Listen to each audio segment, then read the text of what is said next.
الحمد لله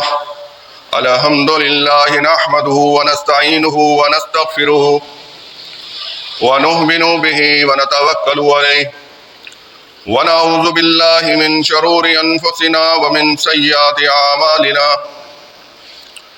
من يهده الله فلا مضل له ومن يضلل فلا هادي له ونشهد أن لا إله إلا الله وحده لا شريك له وأشهد أن محمدا عبده ورسوله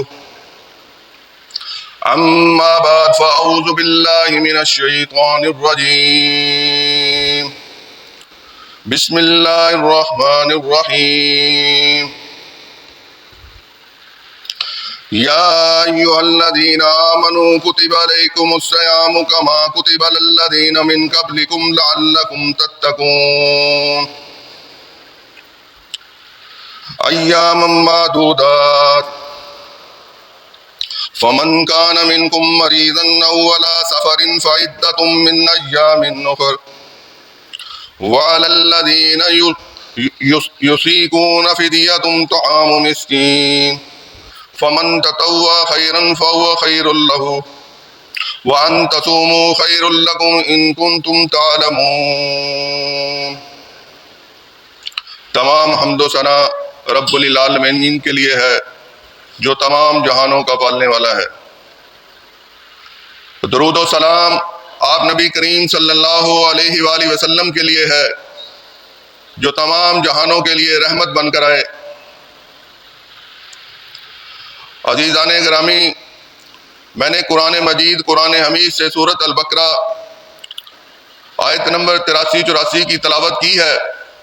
اللہ تعالیٰ مجھے اس کا مفہوم، اس کی تشریح بیان کرنے کی توفیق عطا فرمائے اور آپ سب کو اس پر عمل کرنے کی توفیق عطا فرمائے۔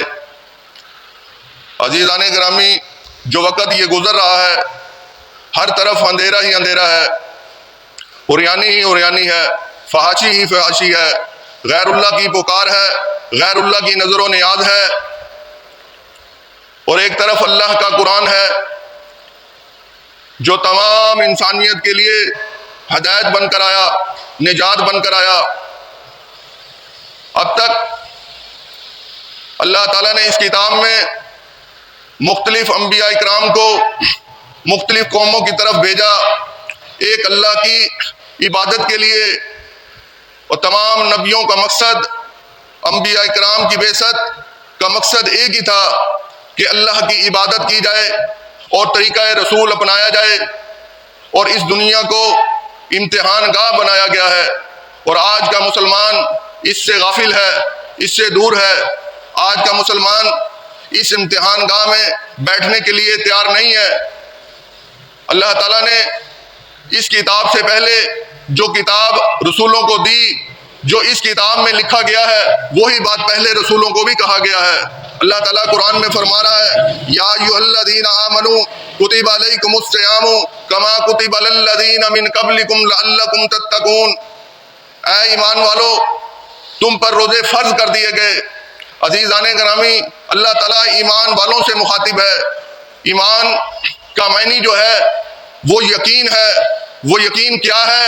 وہ یقین ہم اس دنیا سے رخصت ہو جائیں گے، ہمیں موت آ جائے گی تو روز قیامت کا دن ایک مقرر ہوگا، اللہ کے حکم سے تمام انسانیت اللہ کے ہاں پیش ہوں گے اور ہر ایک کا نامہ اعمال چیک کیا جائے گا۔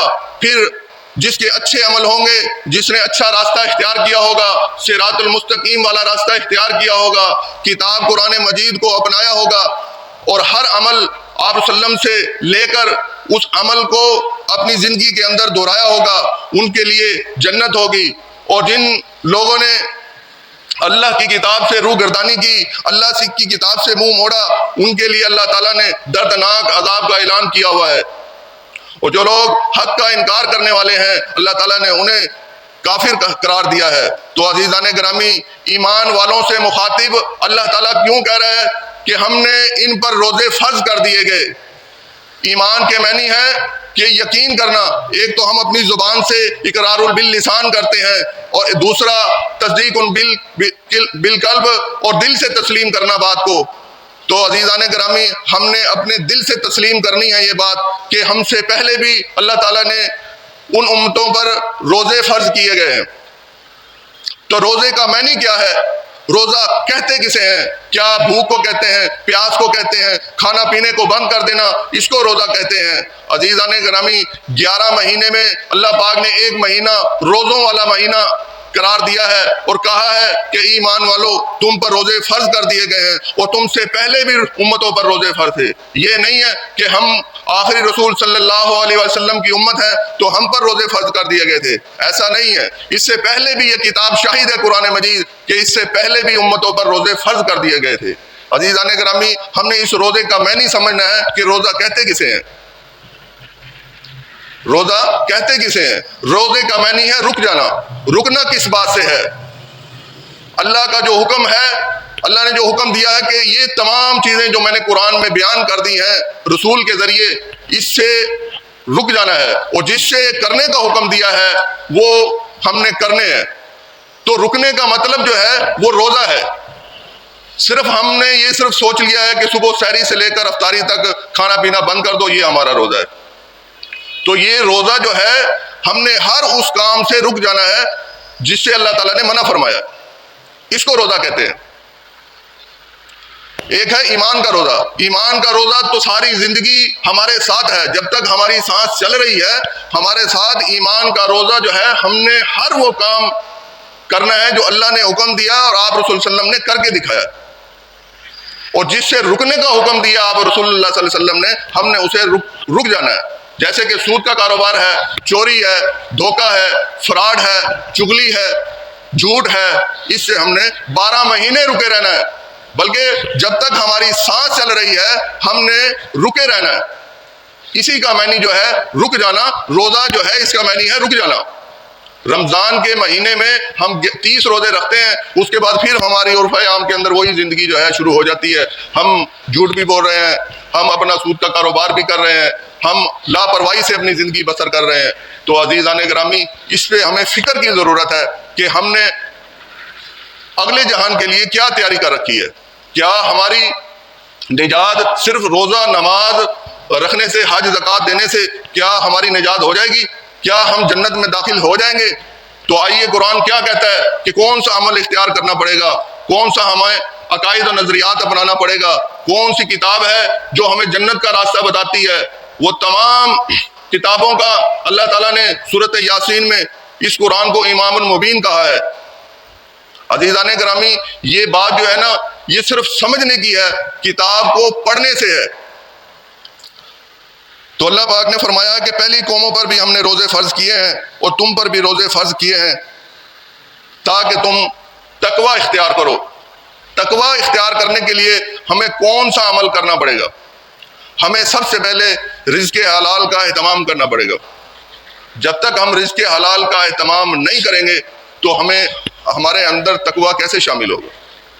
تقوی جو ہے وہ ایک ایسی چیز ہے، خاردار جاڑی سے اپنے کپڑوں کو، اپنے لباس کو، اپنے بدن کو بچانا۔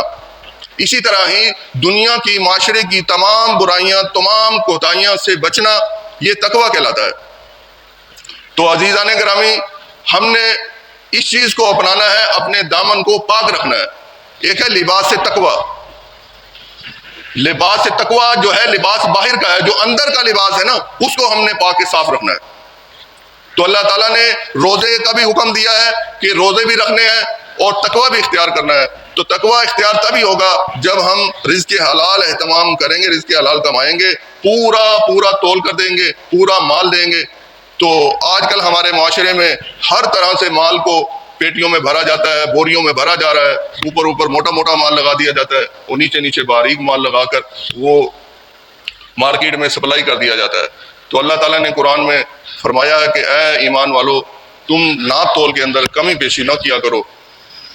تو عزیزان گرامی، آج ہم کیوں پریشان ہیں، کیوں ہم دین سے ہماری دوری ہے کہ ہم نے کتاب کو چھوڑ دیا ہے، طریقہ رسول صلی اللہ علیہ وآلہ وسلم کو چھوڑ دیا ہے۔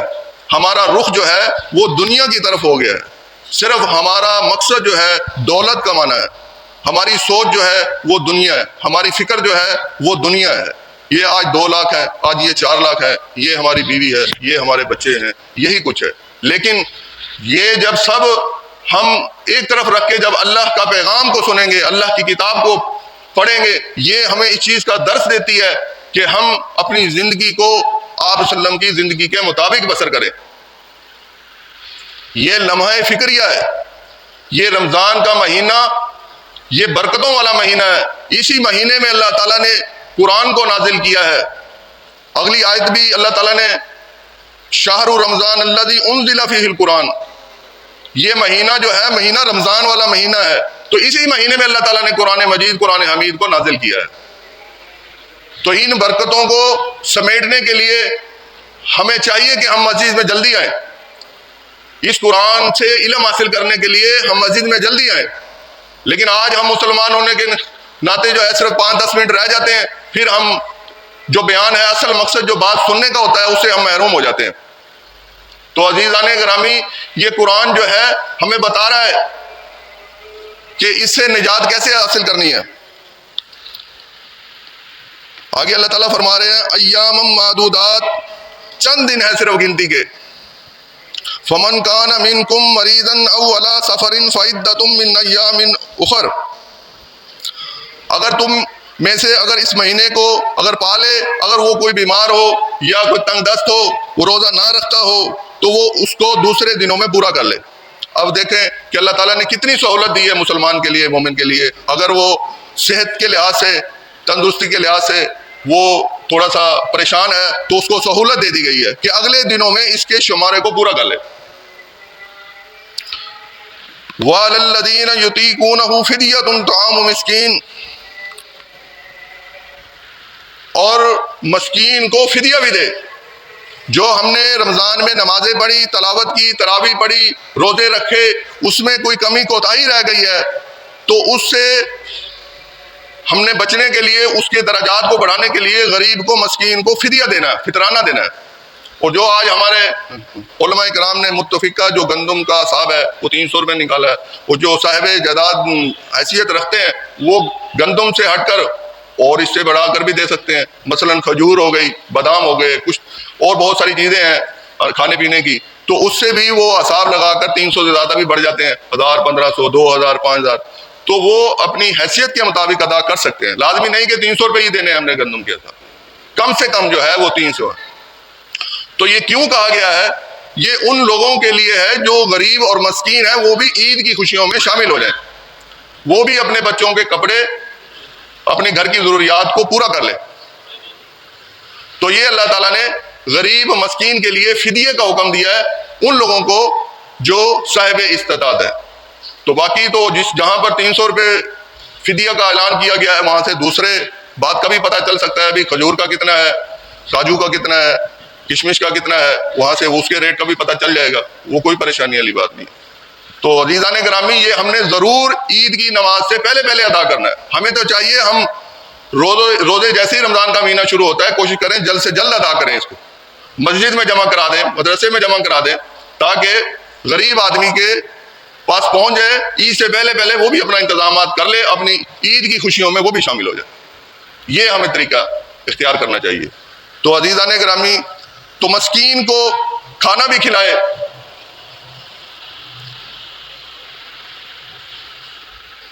فمن تطوع خیرا فہو خیر لہ، اور یہ بڑی خوشی کی بات ہے، جو نیکی اس سے بھی بہتر ہے، اس سے نیکی کے درجات جو ہیں وہ بڑھیں گے. وَأَن تَصُومُوا خَيْرٌ لَكُمْ إِن كُنتُمْ تَعْلَمُونَ، اور یہ کہ روزہ رکھو تم بہتر ہے کہ تم اسے سمجھو. تو عزیزان گرامی، روزہ رکھ کر جو ہے وہ ہم صدقہ خیرات کریں گے تو اللہ تعالیٰ ہمیں اس کا اجر جو ہے وہ زیادہ دیں گے. تو اللہ تعالیٰ نے سورۃ بقرہ کے اندر 183، 184، 185 میں یہ بیان فرمایا ہے کہ روزے کے ساتھ جو ہے فدیہ بھی دینا ہے اور مسکین کو کھانا بھی کھلانا ہے، اور اپنے روزے نماز کو قبول کرنے کے لیے اللہ تعالیٰ نے یہ حکم دیا ہے. تو دوسری بات یہ ہے کہ سورۃ مائدہ میں اللہ تعالیٰ نے فرمایا ہے کہ جو لوگ شرک کرتے ہیں تو شرک جو ہے اللہ تعالیٰ کو ناپسند ہے. سورۃ ہے المائدہ آیت نمبر 72، انہو من یشرک باللہ فقد حرم اللہ علیہ الجنۃ ومأواہ النار، جس شخص نے بھی اللہ کے ساتھ شرک کیا اللہ تعالیٰ نے اس پر جنت کو حرام کر دیا اور اس کا ٹھکانہ جو ہے وہ دوزخ ہے۔ نعوذ باللہ، ہمیں بچا لے، ہمیں صراط المستقیم پر رکھے، ہمیں قرآن کا علم عطا فرمائے۔ آج کا مسلمان دوسرے غیر مسلم کے بارے میں کیا رائے رکھتا ہے؟ وہ کہتا ہے کہ کرے غیر بت کی پوجا تو کافر، جو ٹھہرائے بیٹا خدا کا تو کافر، جھکے آگ پر بہرے سجدہ تو کافر، ستاروں میں مانے کرشمہ تو کافر، مگر مومنوں پہ کشادہ ہے راہیں، پر ستش کریں شوق سے جس کی چاہیں۔ نبی کو جو چاہیں خدا کر دکھائیں، اماموں کا رتبہ نبی سے بڑھائیں، شہیدوں پہ جا جا کے مانگیں دعائیں، مزاروں پہ دن رات منتیں چڑھائیں، نہ توحید میں کچھ خلل آئے، نہ اسلام بگڑے نہ ایمان جائے۔ ہمارا اسلام جو ہے یہ کنکریٹ کا بنا ہوا ہے، اسے کچھ نہیں ہوتا۔ تو وہ مشرکین مکہ ہی تھے جنہوں نے صرف یہ کہا کہ یہ ہمارے سفارشی ہیں، وہ ایسا کہہ کر پھنسے کہ وہ مشرک کہلائے، وہ رجسٹر جہنمی کہلائے۔ تو ہم تو پھر بھی محقق کے محقق ہیں، ہم سب کچھ کر کے بھی دسیوں در خداؤں کے در پہ جاتے ہیں۔ عزیزان گرامی، یہ لمحہ فکریہ ہے کہ آج ہم مسلمان ہونے کے باوجود بھی ہماری سوچ، ہماری فکر غیر اللہ کی طرف بھی ہے، وحدت الوجود کے عقائد و نظریات بھی ہیں۔ ہماری سوچ، ہمارے علماء کرام نے، ہمارے بہت سارے مسلمان ہونے کے باوجود بھی ان کہنا یہ ہے کہ وہ ابھی تک کہتے چلے آ رہے ہیں خدا کا پکڑا چھڑائے محمد، محمد کا پکڑا چھڑا کوئی نہیں سکتا۔ تو عزیزان گرامی، یہ نبیوں کا رتبہ جو ہے اللہ سے بھی زیادہ بڑھانا جو ہے یہ تو عین توہین ہے اللہ کی، اللہ کے رسول کی، اللہ کی کتاب کی، یہ توہین ہے۔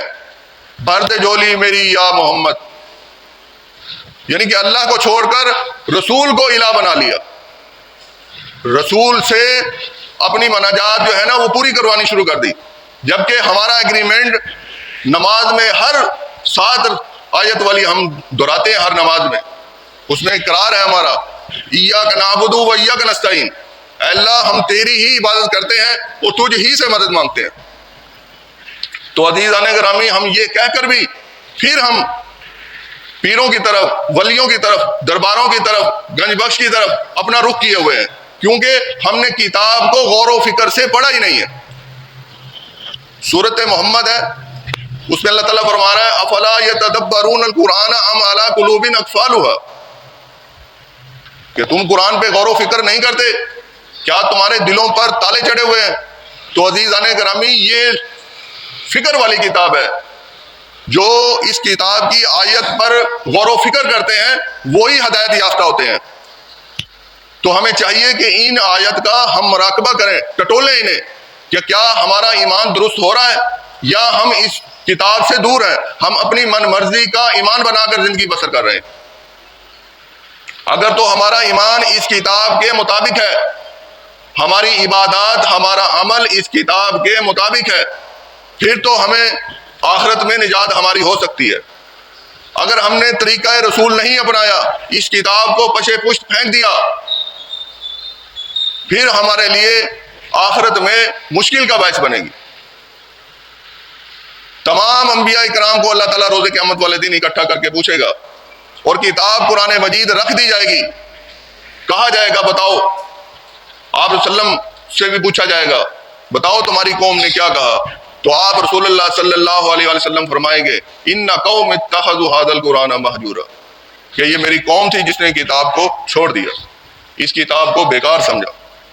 تو عزیزان گرامی، اس کو معمولی سا کلام نہ سمجھیں، یہ اللہ کا کلام ہے، قول رسول صلی اللہ علیہ وسلم سے کہلوایا گیا ہے۔ ہر ایک آدمی کو، ہر ایک انسان کو جو ایمان والا ہے اللہ تعالیٰ مخاطب کر کر کے بتا رہا ہے۔ سورۃ صف میں اللہ تعالیٰ نے دوسری تیسری آیت ہے یا ایھا الذین آمنوا لم تقولون ما لا تفعلون، کہ اے ایمان والو جو بات تم کہتے ہو وہ تم کرتے نہیں۔ یہ کسی غیر مسلم کو نہیں کہا جا رہا، جو ایمان لے آئے ہیں، جو کلمہ گو ہیں، انہی کو بتایا جا رہا ہے کہ تم ایمان تو لے آئے ہو لیکن زبان سے جو بات کہتے ہو اسے پورا نہیں کرتے۔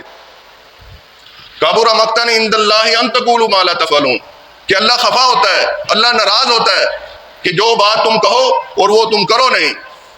تو عزیزان گرامی، ہم اس کتاب سے مستفی ہوں گے انشاءاللہ، اور ہم اس سے سبق حاصل کریں گے اور ہم اس سے اپنا ایمان بنائیں گے، توحید کو سمجھیں گے، طریقہ رسول اپنائیں گے.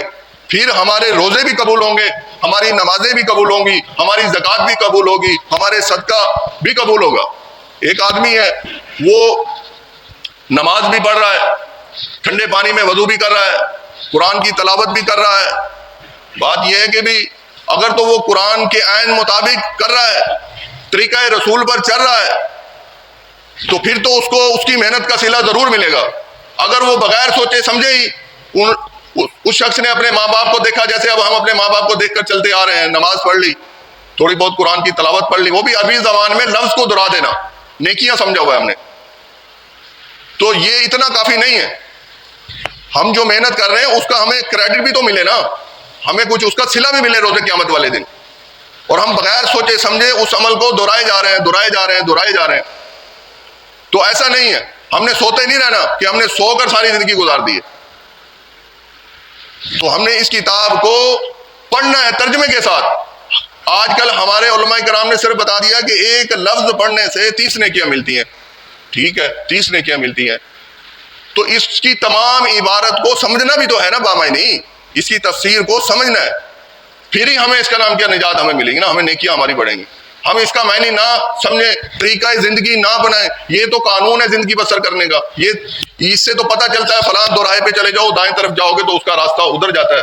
یہ تو ہمارا رہنما ہے، یہ تو ہمارے لیے طریقہ زندگی بسر کرنے کا اصول ہے، ضابطہ حیات ہے. یہ اگر اس قرآن کو سمجھ کر پڑھ لیا جاتا، اس قرآن کو سمجھ کر پڑھ لیا جاتا، نہ ملوکیت باقی رہتی، نہ سرمایہ داری باقی رہتی، نہ مذہبی پیشوائیت باقی رہتی.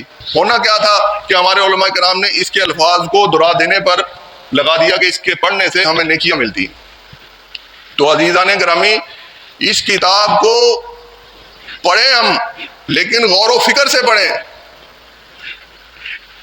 اور یہ کتاب واحد کتاب ہے، اللہ تعالیٰ نے سورۃ مدثر میں 4 مرتبہ فرمایا ہے کہ یہ بہت ہی آسان ہے. ہمارے علماء کرام نے تو کہا نا کہ یار یہ بہت مشکل ہے، یہ علماء کرام کا کام ہے، عام بندے کے سمجھ نہیں آتی، نعوذ باللہ.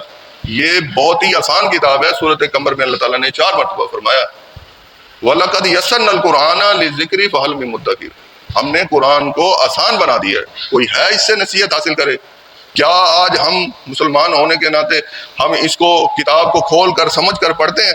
ہم اپنے بچوں کو، اپنی بیٹیوں کو بتاتے ہیں کہ بیٹا آپ نے تھوڑا پڑھنا ہے لیکن قرآن کو ترجمے کے ساتھ پڑھنا ہے، کہ آپ کو پتہ چلے کہ اللہ پاک کیا فرما رہے ہیں، کہ شرک کیا ہے، بدعت کیا ہے، گمراہی کیا ہے، صراط المستقیم والا راستہ کیا ہے. قرآن سے ہٹ کر پتہ نہیں کہاں کہاں کی کتابوں کا نام انہوں نے بتا کر جی فلاں کتاب پڑھ لیں، فلاں کتاب پڑھ لیں، اس کا حوالہ ادھر ہے، اس کا حوالہ ادھر ہے. تو عزیزان گرامی، دنیا میں تمام کتابیں جتنی بھی لکھی گئی ہیں وہ تمام کتابیں پڑھو ضرور، لیکن اس قرآن سے تصدیق کروا لو کیا یہ قرآن اس کو اپنانے کے لیے اجازت دیتا ہے. اگر تو وہ کتاب کسی کی بھی لکھی ہوئی ہے، اگر وہ قرآن کے عین مطابق ہے تو اس کو اپنے ایمان کا حصہ بنا لو. اگر قرآن کی توہین ہوتی ہے، قرآن کی نفی ہوتی ہے، اس سے بعد سے شرک ثابت ہوتا ہے، توہین رسالت میں فرق آتا ہے، تو عزیزان گرامی اسے چھوڑ دو، اسے ایمان کا حصہ نہ بناؤ. بہت ہی آسان ہے، کوئی کسی پر فتویٰ یا کسی پر اعتراض نہیں ہوگا آپ کو. آپ سمجھداری سے اپنے ذہن کو وسیع کر کے تسلی سے تنہائی میں بیٹھ کر سوچیں گے کہ یہ کتاب قرآن مجید ذالک الکتاب لا ریب فیہ ہے. اللہ تعالیٰ نے خود اس کتاب کا ذمہ لیا ہے اور اسے کہا ہے کہ یہ وہ کتاب ہے اس میں شک و شبہ کی گنجائش ہی نہیں کہ ہم اس میں شک کریں کہ اس میں الفاظ غلط ہیں، اس میں آیت غلط ہے، نعوذ باللہ. تو یہ حق اور باطل کو الگ کر دیتی ہے.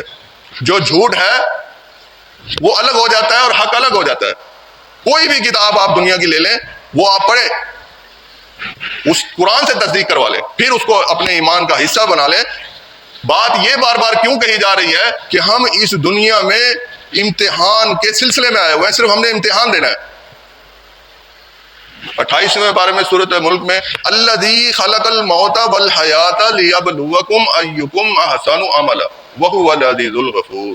اللہ ہی نے موت اور زندگی کو پیدا کیا ہے، تمہیں اس دنیا میں بھیجا ہے آزمائش کے لیے، چیک کرے، پھر تمہیں سے دیکھے گا کہ کون صالح عمل، صحیح عمل کر کے کون آتا ہے۔ تو عزیزان گرامی، جو صالح عمل ہے، جو نیک عمل ہے، وہ اس کتاب سے ہی بنے گا، اس کتاب سے تصدیق کر کے پھر ہی عمل بنے گا۔ اور ہر ایک آدمی کو اپنی تیاری خود کرنی ہے، اور آج کا مسلمان اس امتحان گاہ میں بیٹھنے کے لیے تیار ہی نہیں ہے۔ یہ دنیا جو ہے امتحان گاہ ہے۔ وَمَا الْحَيَاةُ الدُّنْيَا إِلَّا مَتَاعُ الْغُرُورِ، یہ دنیا کی زندگی کیا ہے؟ دھوکے کا سامان ہے۔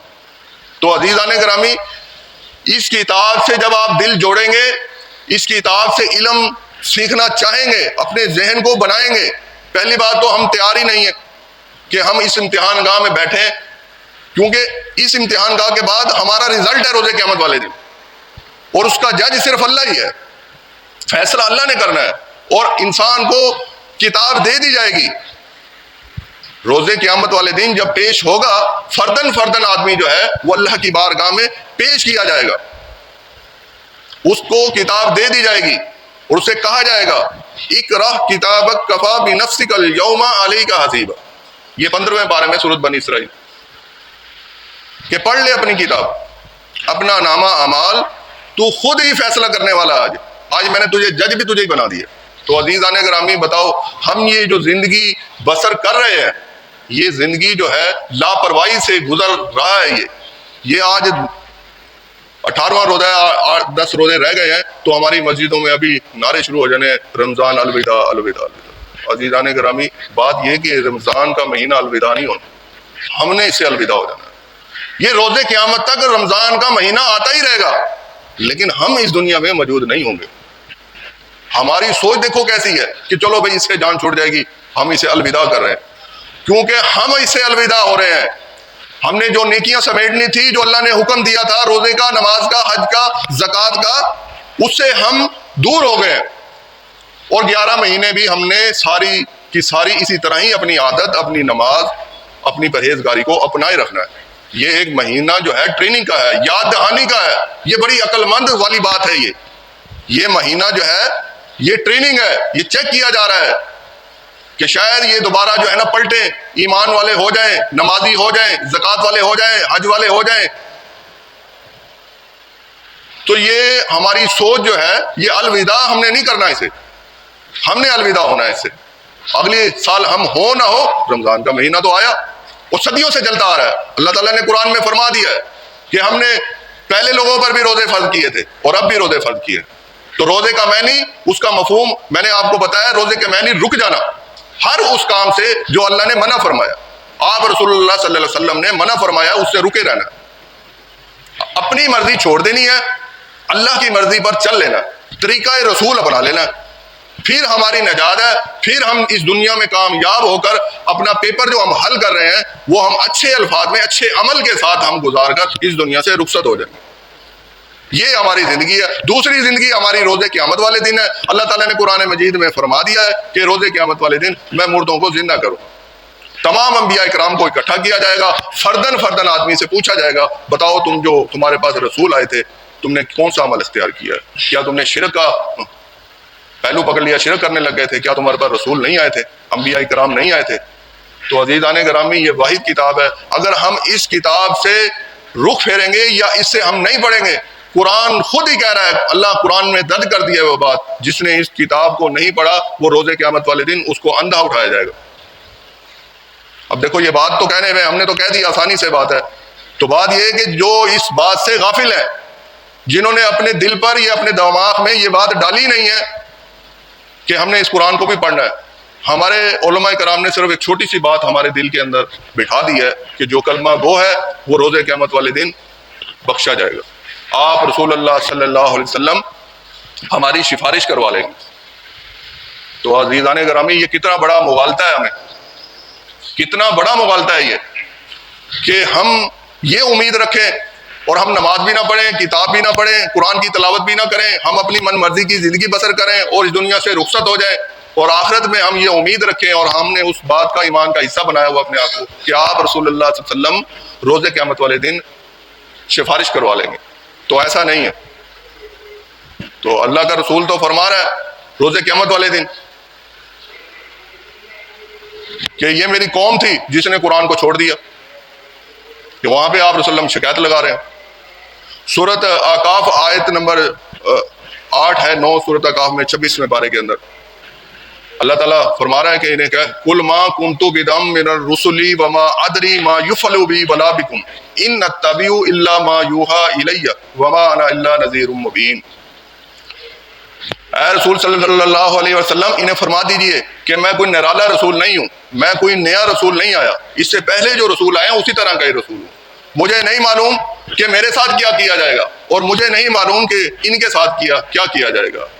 الا انا اتبع الا ما يوحى الي، کہ مجھ پر جو بات وحی کی جاتی ہے، جو ارسال کیا جاتا ہے، میں وہی ان کے درمیان بیان کرتا ہوں، وہی بات کہتا ہوں، میں اپنی خواہش نفس سے بات نہیں کرتا، اپنی طرف سے کوئی بات نہیں کہتا۔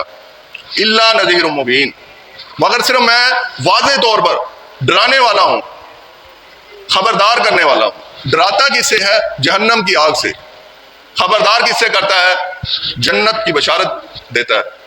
تو عزیزان گرامی، اس بات سے بات ثابت ہو رہی ہے کہ آپ رسول اللہ روزے قیامت والے دن کہیں گے، اور ہماری زندگی میں بھی کہہ رہے ہیں کہ انہیں کہہ دو کہ روزے قیامت والے دن پتہ نہیں کہ میرے ساتھ کیا ہوگا، اور پتہ نہیں کہ ان کے ساتھ کیا ہوگا، مجھے تو صرف اسی بات کا کہا گیا ہے جو مجھ پر وحی کی جاتی ہے۔ تو عزیزان گرامی، یہ قرآن ہے، میں کوئی اپنی طرف سے بات نہیں کر رہا، میں نے بھی اس کتاب میں سے ہی اس کی تلاوت کی ہے، اس آیت کو پڑھا ہے اور سمجھا ہے، میں نے اپنا ایمان بنایا ہے۔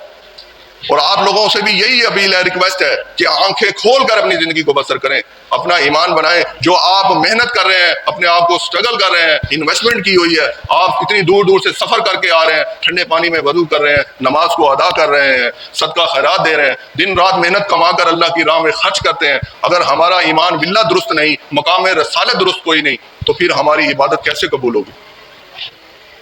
ہم تو عبادت جو محنت کر رہے ہیں، اس کی جو مزدوری کر رہے ہیں، اس کی اجرت بھی تو ہمیں چاہیے نا۔ ہم کسی دفتر میں، آفس میں کام کرتے ہیں، ہمیں ایک مہینے کی تنخواہ اگر نہ ملے، کہ ہم دوسرے مہینے جائیں گے کام کرنے کے لیے؟ نہیں جائیں گے۔ تو اسی طرح ہم جو محنت کر رہے ہیں اس دنیا میں، اگر ہمیں روزے قیامت والے دن ہمیں اس کا اجر نہ ملا تو پھر ہم کیا کریں گے؟ تو سب سے پہلے ہمارا ذہن، ہمارا دل وہ اس بات کو تسلیم کرے کہ یہ کتاب سچی ہے، ہمارا رسول صلی اللہ علیہ وسلم آخری رسول ہے، اور ایک دن روزے قیامت والے دن ہم نے اللہ کے ہاں پیش ہونا ہے۔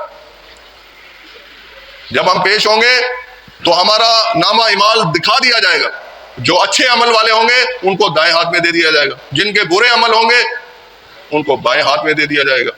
اللہ سے دعا ہے کہ ہمیں ہمارا نامہ اعمال دائیں ہاتھ میں دیا جائے، ہمیں صراط المستقیم پر رکھے، ہماری دنیا بھی اچھی کرے اور آخرت کے عذاب سے بھی بچا لے، ہمیں صالحین لوگوں میں شامل کرے۔ ہماری دعائیں جو ہیں وہ انبیاء کرام والی دعائیں ہونی چاہیے۔ قرآن میں ہر بات درج ہے، ہر انبیاء کرام نے دعا مانگی ہے، شرک والی کوئی بات اس کے اندر نہیں پائی جاتی۔ اور اللہ لیس کمثلہ شیء ہے، اس کا کوئی مثل نہیں ہے، اس کی کوئی وجود نہیں ہے، لیکن ہماری اس معاشرے میں، اس دنیا کے اندر اللہ کو وجود میں لا کر مانا جا رہا ہے۔ لا تدرکہ الابصار، ہماری آنکھ اس کا مشاہدہ نہیں کر سکتی، ہم اسے اللہ کو دیکھ نہیں سکتے۔ یہ بہت بڑا مغالطہ ہے، وہ بہت بڑا شرک ہے یہ، کہ اللہ تعالیٰ کو روز قیامت والے دن دیکھا جائے گا۔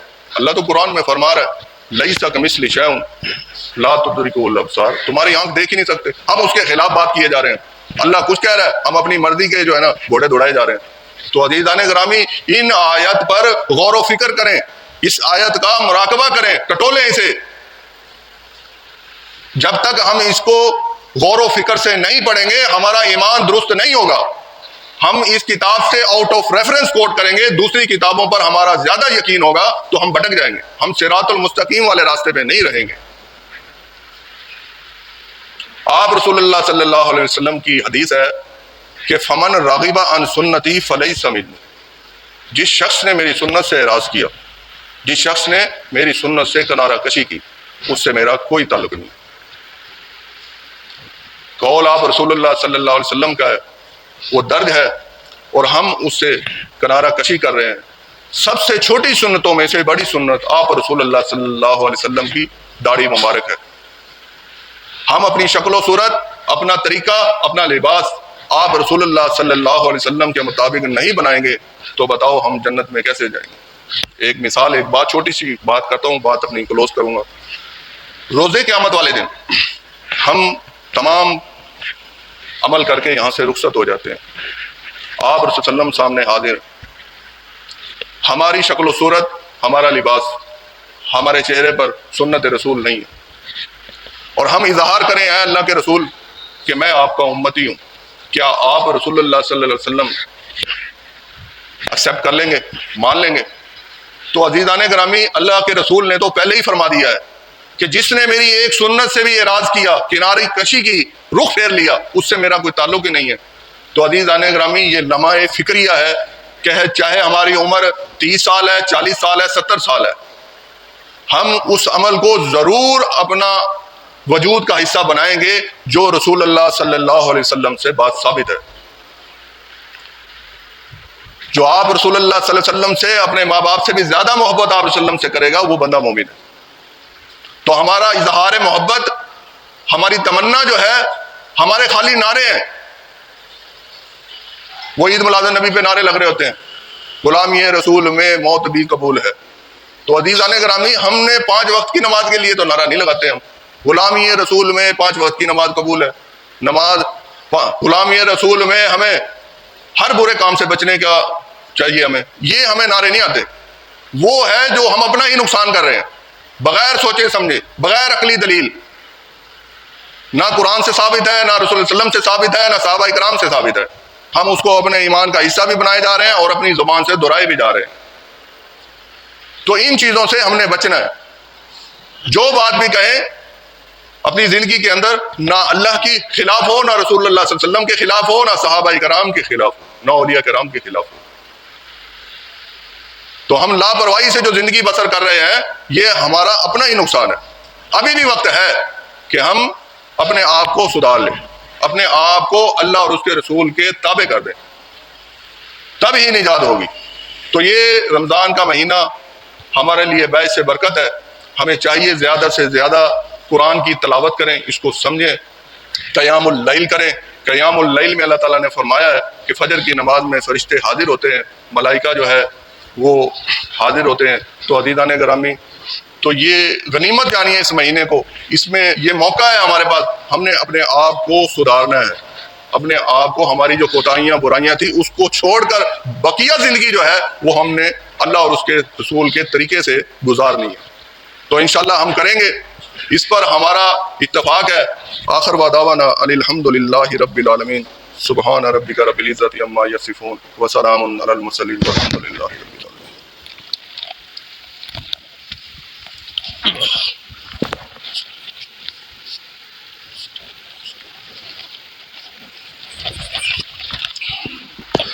الحمد لله نحمده ونستعينه ونستغفره ونؤمن به ونتوكل عليه ونعوذ بالله من شرور أنفسنا ومن سيئات أعمالنا، من يهده الله فلا مضل له ومن يضلل فلا هادي له، ونشهد أن لا إله إلا الله وحده لا شريك له، وأشهد أن محمدا عبده ورسوله، أما بعد فأعوذ بالله من الشيطان الرجيم، بسم الله الرحمن الرحيم، يا أيها الذين آمنوا إذا نودي للصلاة من يوم الجمعة فاسعوا إلى ذكر الله وذروا البيع، ذلكم خير لكم إن كنتم تعلمون، فإذا قضيت الصلاة فانتشروا في الأرض وابتغوا من فضل الله واذكروا الله كثيرا لعلكم تفلحون، وَإِذَا رَأَوْا تِجَارَةً أَوْ لَهْوًا انفَضُّوا إِلَيْهَا وَتَرَكُوكَ قَائِمًا، قُلْ مَا عِندَ اللَّهِ خَيْرٌ مِّنَ اللَّهْوِ وَمِنَ التِّجَارَةِ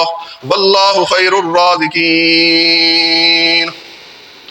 أَرْسَلَ رَسُولَهُ بِالْحَقِّ بَشِيرًا وَنَذِيرًا بَيْنَ يَدَيِ السَّاعَةِ، مَن يُطِعِ اللَّهَ وَرَسُولَهُ فَقَدْ رَشَدَ، مَن يُعْصِ مَا فَإِنَّهُ لَا يَضُرُّ إِلَّا نَفْسَهُ وَلَا يَضُرُّ اللَّهَ شَيْئًا، ان اللہ وملائکتہ یصلون علی النبی یا ایھا الذین آمنوا صلوا علیہ وسلموا تسلیما یا ایھا النبی انا ارسلناک شاہدا ومبشرا ونذیرا وداعیا الی اللہ باذنہ وسراجا منیرا سبحان ربک رب العزۃ عما یصفون وسلام علی المرسلین والحمد للہ رب العالمین ان اللہ یأمر بالعدل والإحسان وإیتاء ذی القربى وینہی عن الفحشاء والمنکر والبغی یعظکم لعلکم تذکرون فاذکروا اللہ یذکرکم ولذکر اللہ تعالی اعلی وعز وجل واتم واکبر۔ صفحے درست کر لیں۔